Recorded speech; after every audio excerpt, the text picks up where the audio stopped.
Bonjour, dans cette vidéo nous allons voir une initiation à SQL, Structured Query Language, sur le SGBD MySQL. Nous verrons comment créer une base de données, comment créer une table, comment insérer des données dans une table, comment mettre à jour une table, et enfin comment faire des suppressions. Dans la description, vous trouverez des instructions pour installer MySQL si ce n'est pas déjà fait. Nous allons voir comment nous connecter en ligne de commande sur un serveur MySQL. En effet, il faut savoir se connecter sur un serveur en ligne de commande, car vous n'aurez pas forcément une interface graphique. Donc on tape la commande MySQL, suivi de l'utilisateur. Donc dans votre cas, ce sera probablement en route, si vous avez une installation classique. Et ensuite, vous tapez "-p" pour demander le mot de passe avec l'invite de commande. Bon, pour ma part, j'ai une installation un peu particulière, je n'ai pas besoin de mettre l'utilisateur. Donc je fais MySQL-p. Ici, je rentre mon mot de passe, et me voilà connecté. Alors une fois connecté, vous avez la version de votre serveur. Donc ici, je suis en version 5.7 sur Ubuntu. Et donc le prompt pour la ligne de commande, c'est MySQL avec un chevron vers la droite. Donc ici, vous pouvez taper toutes les lignes de commande qui vous intéressent.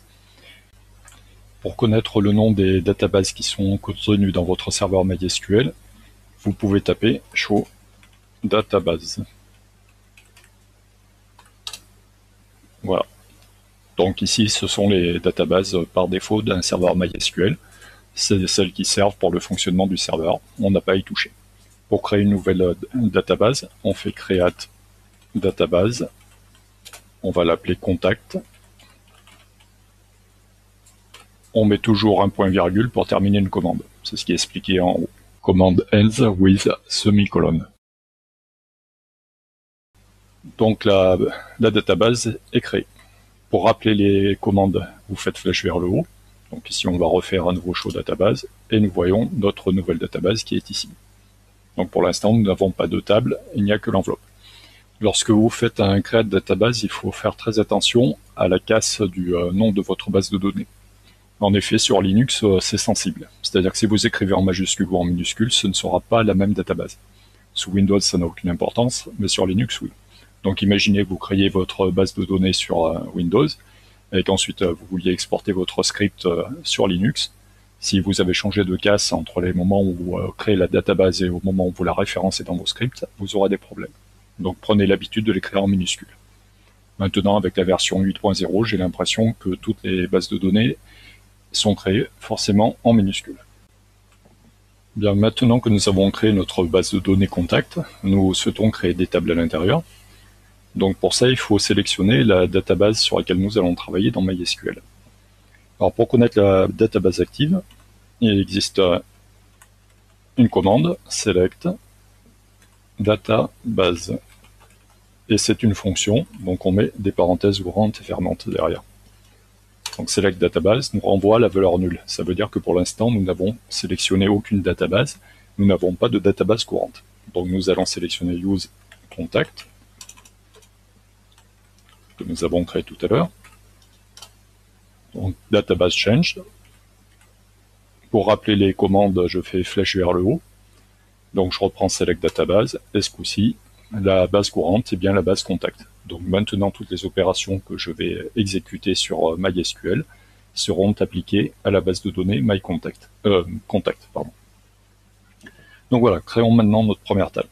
Donc nous allons créer une table personne, donc create table. Nous donnons le nom de la table, on va l'appeler personne. Et nous allons rentrer les différents champs, donc les colonnes de nos tables. Nous aurons donc un champ nom, qui sera un varchar de 100. Donc qu'est-ce que ça veut dire? Ça veut dire que le nom sera de longueur variable, avec une longueur maximum de 100 caractères. Donc ici, je mets une virgule pour séparer les différents champs. Je fais entrer pour passer à la ligne.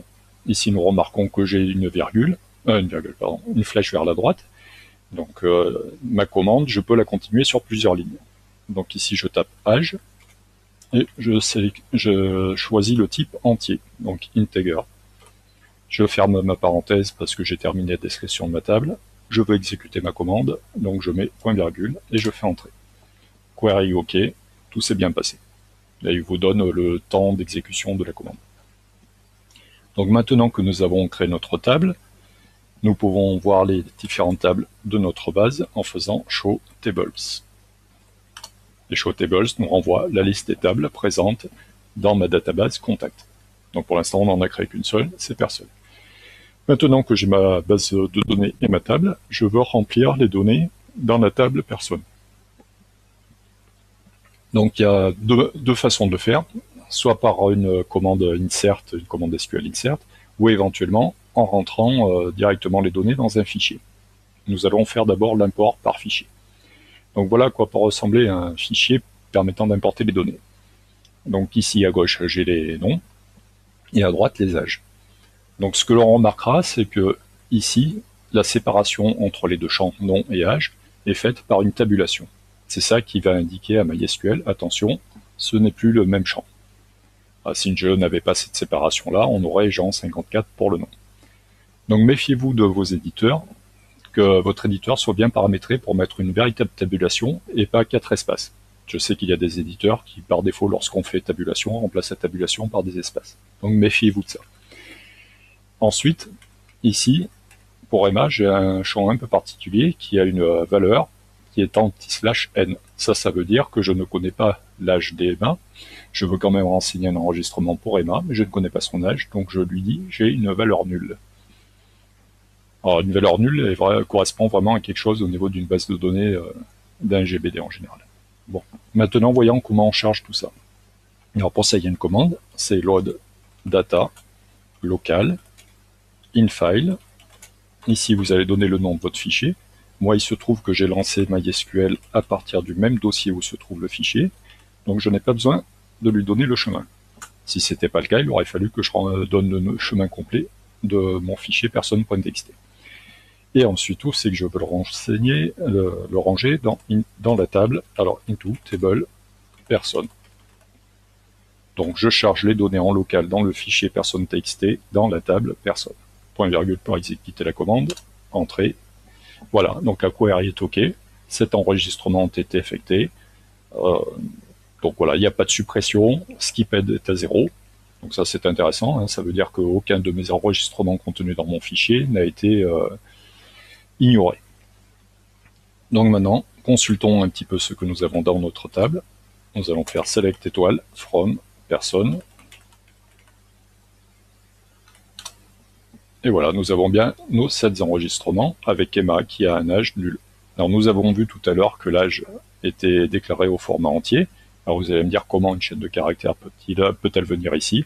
En fait, ce n'est pas une chaîne de caractères. La valeur nulle est vraiment une valeur à part entière dans une base de données. Il ne faut pas confondre. Ici, Emma est une chaîne caractère. La valeur nulle n'est pas une chaîne de caractères, c'est une valeur.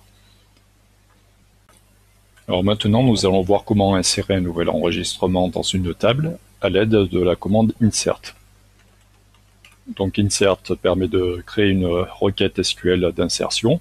Nous faisons insert into le nom de la table. Donc insert into person, les valeurs suivantes. Donc on met values et entre parenthèses, on va mettre les valeurs dans l'ordre des champs. Donc on a compris que c'était nom en premier. Donc on va créer un enregistrement avec Paul. On va y mettre comme âge 37 ans. Donc la query est OK et nous avons un enregistrement qui a été manipulé. Donc je rappelle à nouveau l'ordre. On va créer un nouvel enregistrement et celui-là on ne connaît pas le nom. Donc ici je mets bien nul sans cote. Donc ça veut dire que le champ nom pour cet enregistrement aura la valeur nulle. On va changer l'âge. Voilà. On va éventuellement renseigner un dernier enregistrement. Alors, qu'est-ce qu'on va mettre? On va l'appeler Jules. Et lui non plus, on ne connaît pas son âge. Jules avec un S. Et voilà. Donc nous avons vu comment insérer des enregistrements et les insérer avec des valeurs nulles également. Alors select from person, regardons le résultat. Donc voilà. Donc maintenant nous allons apprendre à faire une mise à jour. Alors on va donner un âge à Emma. Donc pour donner un âge à Emma, il va falloir que nous puissions sélectionner l'enregistrement contenant le nom, la valeur Emma pour le nom. Alors comment on fait ça? On va déjà voir ça avec un select. On va faire select étoile, donc je sélectionne tous les champs, from person, where. Where c'est pour donner les conditions de sélection. Donc ma condition c'est lorsque le nom est égal à Emma. Donc je mets Emma entre cotes, vu que c'est une chaîne de caractères. Donc ici, je sélectionne bien un seul enregistrement. Alors maintenant, si je veux modifier cet enregistrement, je fais update. Je update de quoi? De la table personne. De quel enregistrement? Cet âge. Donc je veux modifier son âge. On va lui donner 26 ans. Et on n'oublie pas de mettre la clause where, nom, égale Emma. Alors faites très attention. Si vous oubliez la clause where, l'update s'appliquera à tous les enregistrements et modifiera tous les âges. Donc toutes les personnes de votre table auront un âge à 26 ans. Alors, imaginez que vous ayez des millions d'enregistrements, vous pouvez déjà imaginer les dégâts. Donc le query est OK. Donc qu'est-ce qui nous dit que le match 1, ça veut dire que ma clause where a trouvé un seul enregistrement correspondant et l'update a porté sur un seul enregistrement. Tout me va bien pour l'instant. Donc je vais rappeler le select pour voir ce que ça donne. Hop.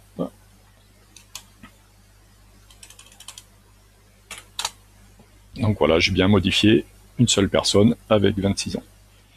Alors on va faire pareil pour Jules. Alors, on s'embête pas.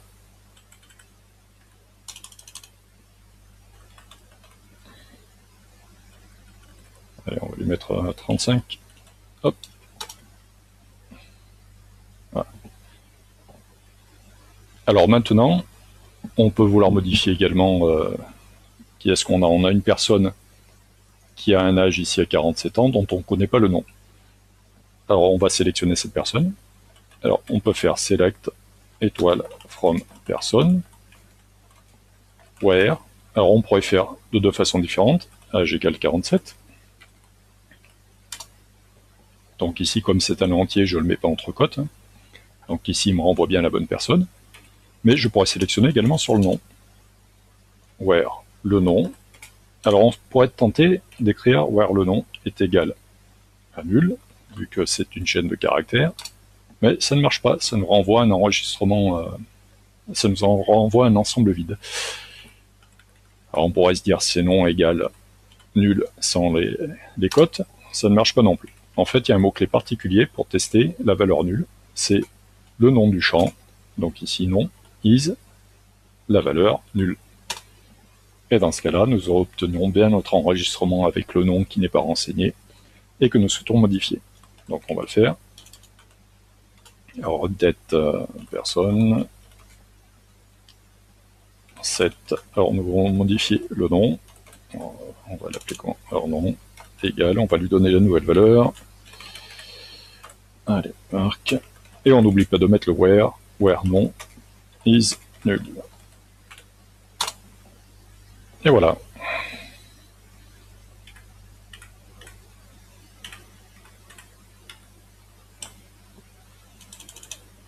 Donc si on sélectionne les personnes, nous avons notre table bien remplie. Alors maintenant, on va dire qu'on veut supprimer un des enregistrements. On va supprimer par exemple l'enregistrement marque.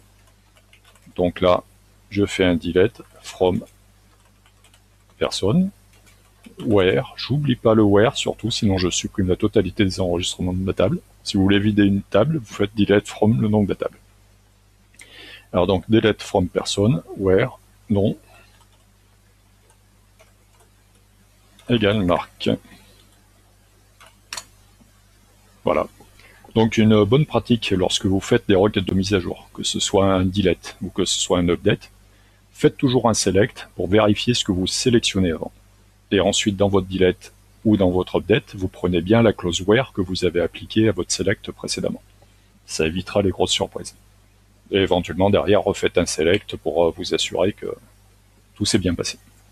Alors tout à l'heure, nous avons vu que pour sélectionner une base de données, nous pouvions utiliser use une fois que nous étions connectés au serveur MySQL. mais il y a un raccourci. Alors lorsque vous lancez la commande pour vous connecter, MySQL, donc vous pouvez préciser plusieurs choses. Déjà, on peut préciser le serveur. Donc vous faites -h pour le hôte. Donc ici, moi, c'est localhost. Alors localhost est la valeur par défaut lorsque vous êtes sur votre installation.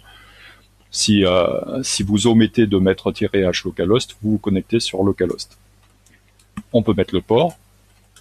Alors ici, pareil, hein, le port par défaut sur MySQL, c'est 3306. Donc si j'omettais de mettre -grand P 3306, je serai quand même sur le port 3306. Alors attention, c'est grand P, c'est pas petit p. Ensuite, on met l'utilisateur, donc vous mettrez root. Ensuite, on demande d'avoir le mot de passe. Alors ici, le mot de passe, soit vous laissez P tout seul, alors c'est le petit p, et il vous le demandera à l'invite de commande, ou sinon vous pouvez taper directement votre mot de passe en clair à cet endroit-là. Bon, l'inconvénient, c'est que votre mot de passe est en clair. Pour faire des tests, c'est pas gênant. Et derrière, on peut rajouter la base de données à laquelle on veut se connecter directement. Donc moi, je vais enlever du root parce que j'ai une connexion un peu particulière. Donc je fais entrer. Et là, normalement, je suis connecté directement sur la base de données contact. On va vérifier ça. Donc select database pour avoir la base de données courante. Et je suis bien directement sur contact. Bon, ça permet de gagner un petit peu de temps, j'ai pas eu le mot de passe à rentrer, ni à modifier la base de données. Maintenant que notre table personne est renseignée, nous allons faire quelques requêtes SQL simples sur cette table-là. Les requêtes plus avancées, on les verra dans une autre vidéo. Alors on va dire que l'on souhaite avoir uniquement comme information le nom pour les personnes de cette table-là. Donc on sélectionne uniquement le champ nom, on précise la table, comme tout à l'heure, et voilà, on n'a que le nom. Si je voulais le nom et l'âge, en supposant que j'ai plus de 2 champs, on rajoute dans notre liste, après le select, la liste des champs qui nous intéressent, ou éventuellement étoile, si nous voulons tous les champs. Donc maintenant, nous allons voir comment on peut faire des tris. Alors, on va trier notre liste de personnes par âge. Alors, select étoile from person, order, by. Donc ici, on va mettre le champ sur lequel on veut effectuer les tris, donc sur l'âge. Admettons que l'on veuille faire le tri sur le nom, ce sera non.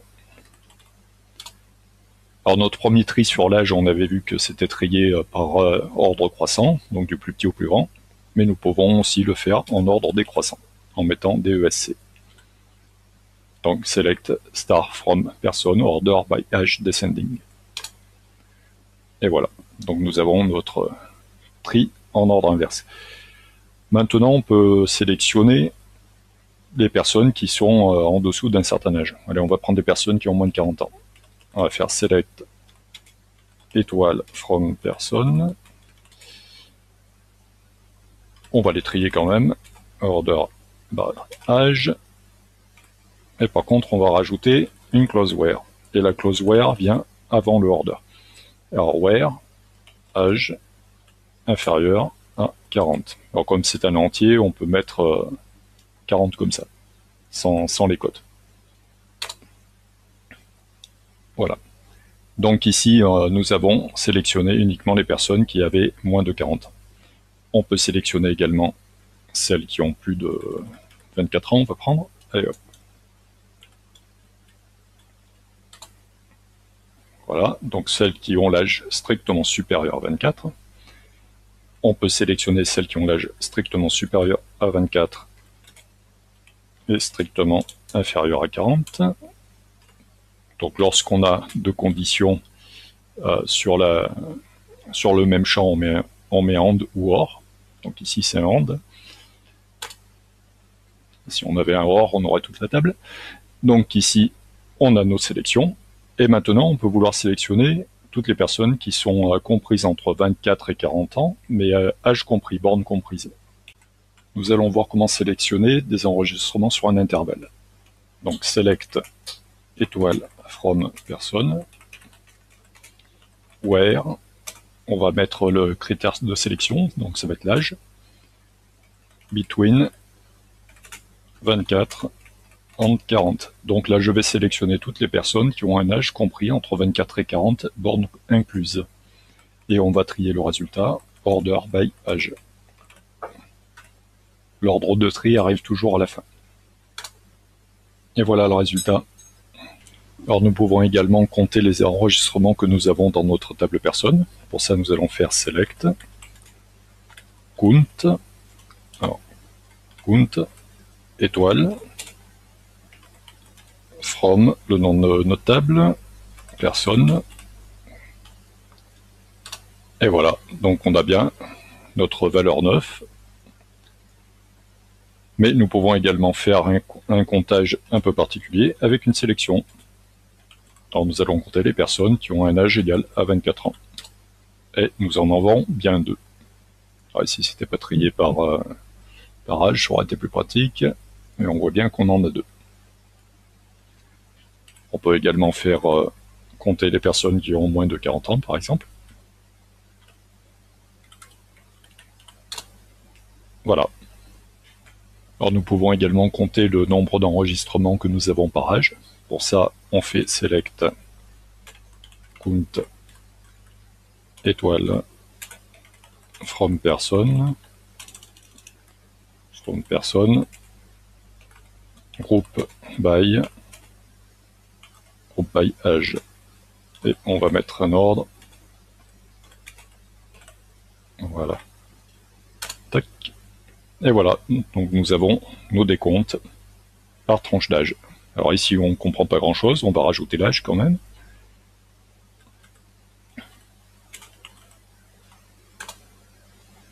Et voilà. Donc nous avons 2 personnes à 24 ans et toutes les autres sont toutes seules pour les différents âges. On peut également sélectionner l'âge maximum. Select max du champ âge from personne. Donc ici l'âge maximum est 54. Donc nous verrons des requêtes un peu plus poussées dans un prochain épisode. Merci d'avoir regardé cette vidéo et à bientôt sur Code 63.